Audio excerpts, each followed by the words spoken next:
Hi friends, అందరూ ఎలా ఉన్నారు? నేనైతే చాలా బాగున్నాను. మీరు ఎలా ఉన్నారో నాకు కామెంట్ చేయండి.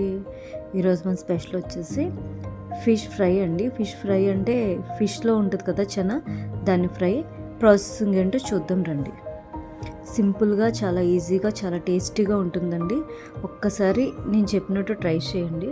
ఫస్ట్ చెనని క్లీన్ చేసుకుని శుభ్రంగా బాయిల్ చేసుకోవాలి. వాటర్ కొంచెం పసుపు వేసుకుని, ఈ పసుపు వేయడం వల్ల ఏంటంటే మనకి స్మెల్ రాదండి. అలాగే సాల్ట్, కొంచెం వాటర్ వేసుకుని హాఫ్ బాయిల్ అయ్యే వరకు మనం బాయిల్ చేసుకోవాలి. దీన్ని మనం ఎంత కడిగినా శన ఏంటంటే స్మెల్ వస్తుందండి. ఇలా చేస్తే కనుక అస్సలు స్మెల్ రాదు. చాలా టేస్టీగా కూడా ఉంటుంది. ఒక్కసారి ఇలా ట్రై చేయండి. చూడండి, బాయిల్ అయింది. హాఫ్ బాయిల్ ఇలా బాయిల్ అయిన తర్వాత తీసి పక్కన పెట్టేసుకుందాం.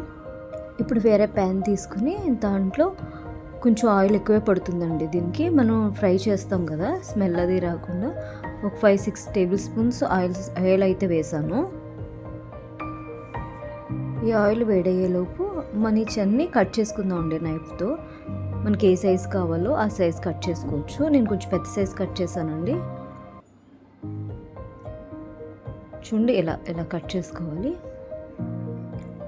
ఇలా అన్నీ కట్ చేసుకుని పక్కన పెట్టుకుందాం. ఇప్పుడు ఇవి ఏంటంటే మనం డీప్ ఫ్రై చేసుకోవాలన్నమాట.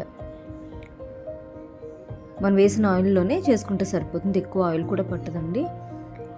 ఇలా వేసుకొని ఒక్కొక్కటి మొత్తం అన్నీ వేసేసుకుని, మీకు గిన్నె సరిపోతే ఓకే, లేకపోతే టూ పార్ట్స్గా వేసుకోండి.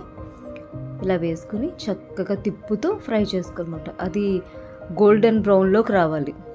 పైనంతా క్రిస్పీగా, లోపలంతా జ్యూసీగా చాలా బాగుంటుందండి. మనం సిమ్లో పెట్టుకునే ఈ ఫ్రై అయితే చేసుకోవాలి. ఖచ్చితంగా సిమ్లోనే ఉండాలండి, లేకపోతే పైన మాడిపోతుంది, లోపల ఉడకదు, మనకి స్మెల్ కూడా వస్తుంది. చూడండి, ఇలా గోల్డెన్ బ్రౌన్ వచ్చే వరకు, ఆయిల్ చూసారా నొగరు కింద ఎలా వచ్చిందో, ఇలా వచ్చే వరకు మనం ఇంత గోల్డెన్ బ్రౌన్ వచ్చే వరకు స్లో ఫ్లేమ్లోనే పెట్టుకుని చేసుకోవాలి.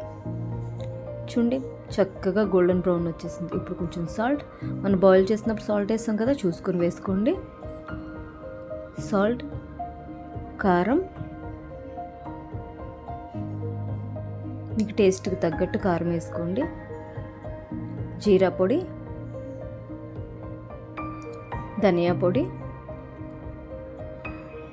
ఫిష్ మసాలా, ఇవన్నీ వేసుకుని లాస్ట్లో కరివేపాకు వేసుకుని ఒక్కసారి టాస్ చేసుకోవడమేనండి. చాలా అయితే చాలా టేస్టీగా ఉంది.